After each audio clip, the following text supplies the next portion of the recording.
반갑습니다. 붓다의 복과 지혜입니다. 오늘도 법의 향기 속에 함께해 주신 모든 분들께 감사의 인사를 올립니다. 오늘의 주제는 명나라 태조였던 주원장이 불경을 강의한 적이 있었다입니다. 황제의 자리까지 오른 주원장이 일찍이 출가하여 수행자의 길을 걸었던 경험이 있었듯이 권세와 부귀를 넘어서는 진리의 가르침은 누구에게나 열려 있습니다. 부처님의 말씀은 신분과 지위를 가리지 않고 모든 중생에게 평등하게 전해지며 그 마음을 따르는 이는 세속의 번뇌 속에서도 법의 등불을 밝힐 수 있습니다. 주원장이 반야경과 능가경을 강의하였다는 기록은 권력자라 하더라도 진리 앞에서는 한낱 수행자일 뿐임을 보여줍니다. 이는 곧 우리에게도 부처님의 말씀을 배우고 실천함에 있어 차별이 없다는 가르침을 일깨워줍니다. 오늘 이 시간을 통해 불교의 진리는 특정한 신분이나 시대를 넘어서 언제나 모든 이의 삶을 밝히는 법등임을 다시 새겨보시기를 바랍니다. 자, 그럼 명나라 태조였던 주원장이 불경을 강해한 적이 있었다. 그 여정을 함께 해볼까요? 주원장이 황제의 자리에 오른 뒤에도 불경을 강의하였다는 이야기는 단순한 기록이 아닙니다. 어느 날 궁중에서 열린 대법회에 신하들과 학자들이 모였습니다.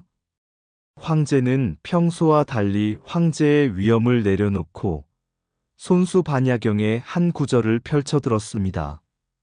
색즉시공 공즉시색 오온이 본래 공한 줄 알면 두려움이 없다. 이 구절을 읽고 나서 황제는 조용히 말했습니다. 나는 천하의 주인이 되었으나 결국 한 사람의 중생일 뿐이다. 황제의 권세도 언젠가는 사라지고 몸도 흙으로 돌아가리라. 그러나 법은 사라지지 않는다. 그러니 권세를 의지하지 말고 오직 진리를 의지해야 한다. 그 자리에 있던 신하들은 숙연해졌습니다. 황제가 불경을 강의하는 모습은 단지 학문을 논하는 것이 아니라 권세와 생사를 넘어서는 진리를 몸소 보여주는 가르침이었습니다. 이 일화는 우리에게 큰 교훈을 줍니다. 아무리 높은 지위에 오르더라도 부처님의 진리 앞에서는 모두가 평등한 수행자이며 권세와 재물은 잠시 머무는 그림자일 뿐이라는 것입니다. 진리를 배우고 실천하는 길만이 변하지 않는 궁극의 복전임을 잊지 말아야 할 것입니다. 주원장은 젊은 시절 세상이 뒤흔들리던 홍건적의 난리 속에서 모든 것을 잃고 산속으로 숨어들어가 승복을 입었습니다. 굶주림과 추위 속에서 그는 절에 부엌일을 하며 때로는 스승 곁에 앉아 경을 외우며 마음을 다스렸습니다.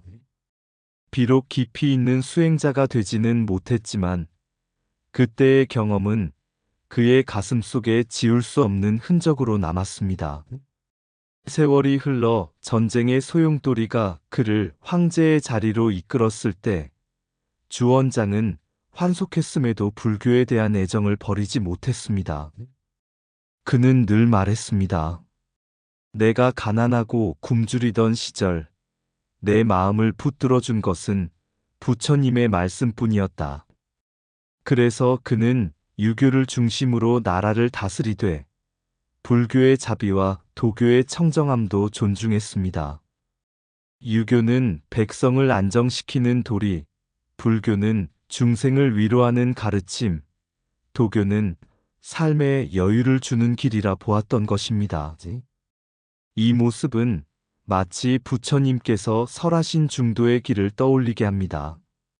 치우치지 않고 균형을 이루며 모든 가르침 속에서 이익되는 바를 취해 중생을 편안하게 하는 길 말입니다.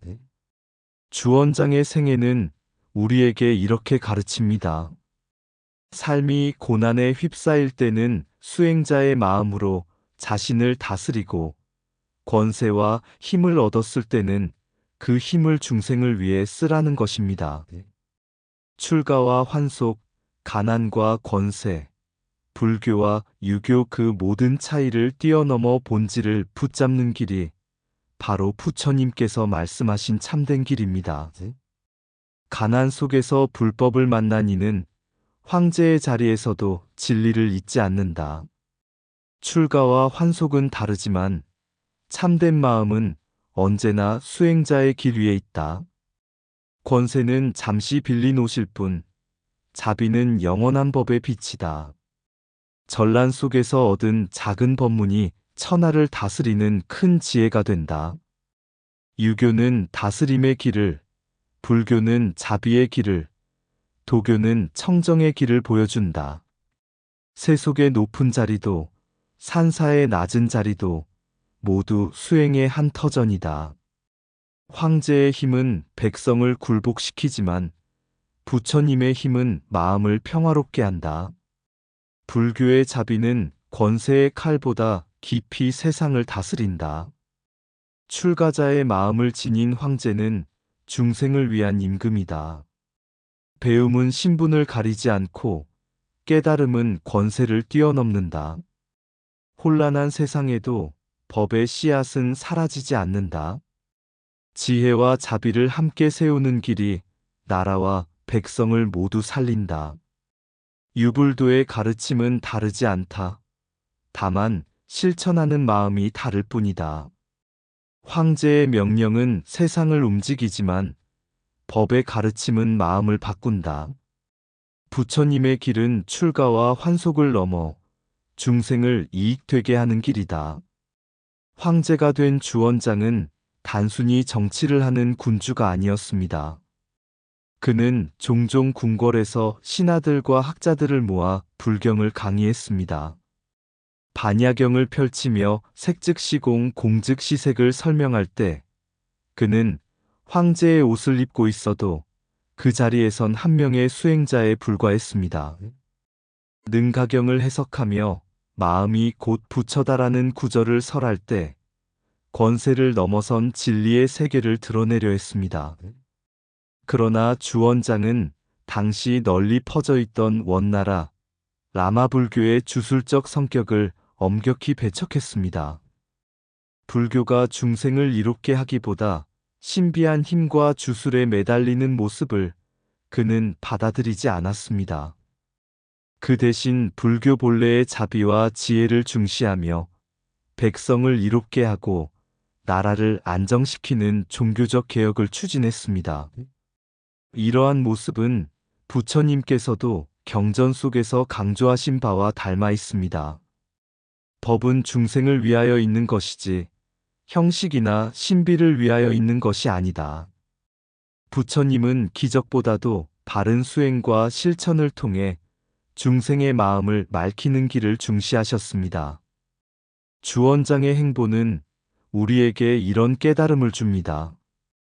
경전을 깊이 배우되 그것을 권세나 형식으로 삼지 말고 오직 중생을 위하는 길로 삼으라는 것입니다.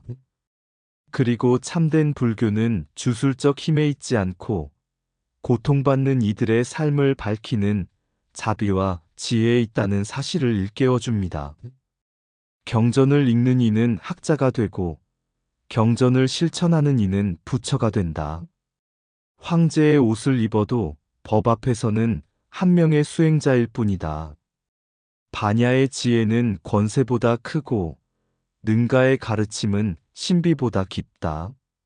주술은 눈을 속이지만 법은 마음을 맑힌다. 불교의 길은 신비에 있지 않고 자비와 실천에 있다. 색즉시공을 깨달으면 두려움이 사라지고 공즉시색을 알면 삶이 자유롭다. 마음이 곧 부처임을 아는 이는 외부의 힘을 의지하지 않는다. 형식은 사라지지만 진리는 남는다. 기적은 잠시 눈을 놀라게 하지만 법은 영원히 마음을 변하게 한다. 백성을 위하는 불교가 참된 불교다. 주술을 버리고 자비를 지키는 것이 불법의 본뜻이다. 경전의 가르침은 권세로 다스릴 수 없고 다만 실천으로 드러난다. 참된 불법은 권세와 신비를 초월하여 평등하게 흐른다.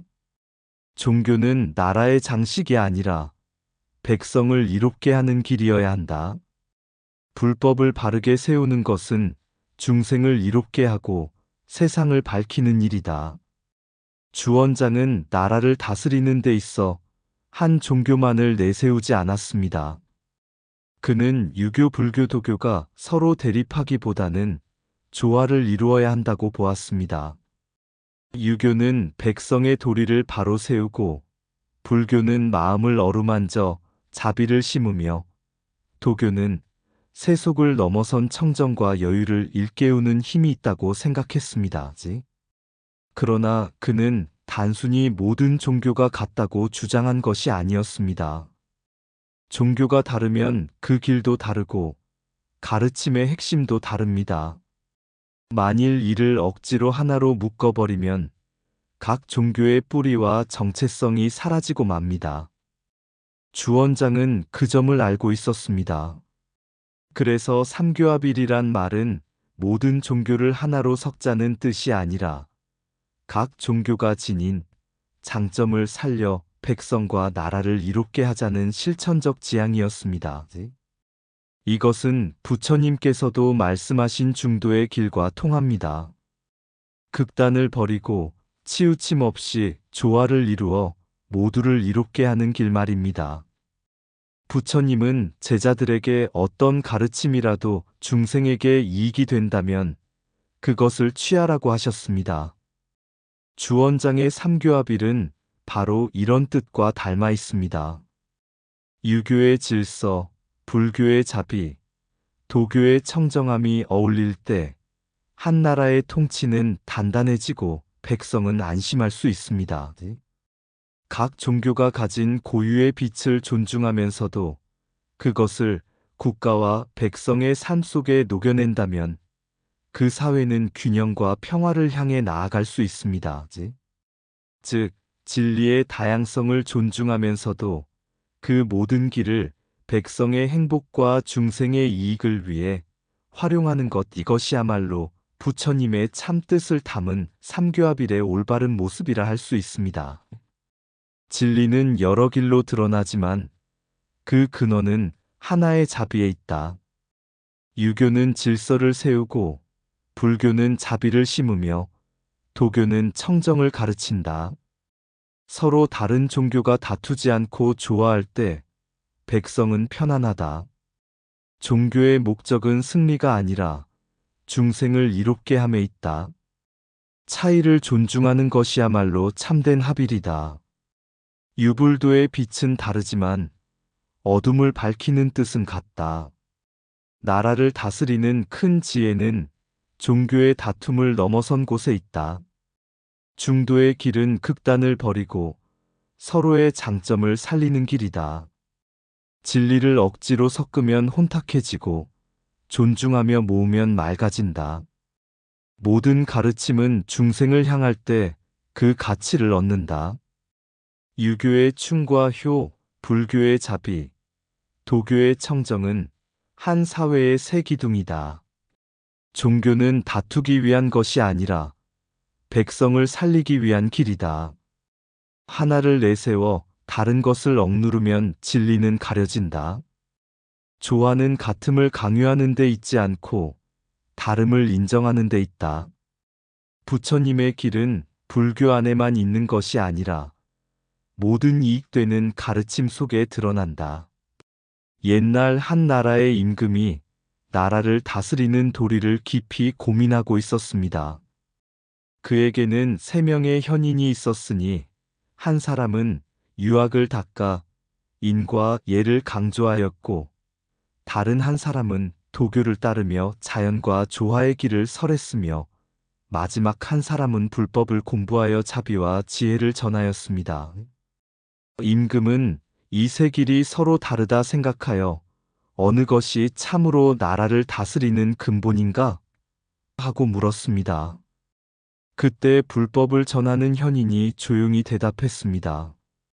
임금이시여, 새 강물이 다르다 해도 결국은 한 바다로 흘러가듯 유불도 삼교 또한 다 다른 길이지만 결국은 백성을 이롭게 하고 고통을 덜어주려는 큰 뜻은 하나입니다. 유학은 몸과 나라를 바르게 하고 도교는 마음을 편안히 하며 불법은 근본의 집착을 버리고 자비를 일깨웁니다. 이 세 길이 함께할 때 비로소 큰 조화가 이루어지고 나라가 평안해집니다. 임금은 이 말을 듣고 깊이 고개를 끄덕이며 말했습니다. 그렇다. 서로 다르다고 버리면 분쟁이 되고 서로 다르다 해도 살리면 조화가 된다. 내가 다스리는 나라는 새 길이 서로 돕는 큰 솥이 되리라. 그리하여 그는 삼교를 배척하지 않고 각자의 장점을 살려 나라의 제도를 세우고 백성을 교화했습니다. 백성들은 배움으로 몸을 닦고 자연과 함께 쉬며 자비로 서로를 품어 오랜 세월 동안 나라가 평온하였습니다. 유학은 백성을 세우는 등불이요, 불법은 마음을 밝히는 달빛이로다. 도교는 세속을 떠난 청정한 바람, 셋이 합하면 나라가 평온하리. 차이 속에서도 조화를 찾고 다름 속에서도 진리를 본다. 권력과 부귀는 잠시 머무는 그림자, 자비와 지혜는 길이 없는 바다. 한 나라의 큰 이상은 여기에 있네. 각자의 빛을 살려 서로를 비추고 백성의 삶을 평화로 감싸며 진리의 등불이 세상에 꺼지지 않게 하라. 이상 붓다의 복과 지혜였습니다. 오늘도 복지구족한 날 되세요. 구독과 좋아요는 붓다의 복과 지혜를 밝히는 큰 자비의 등불이 됩니다.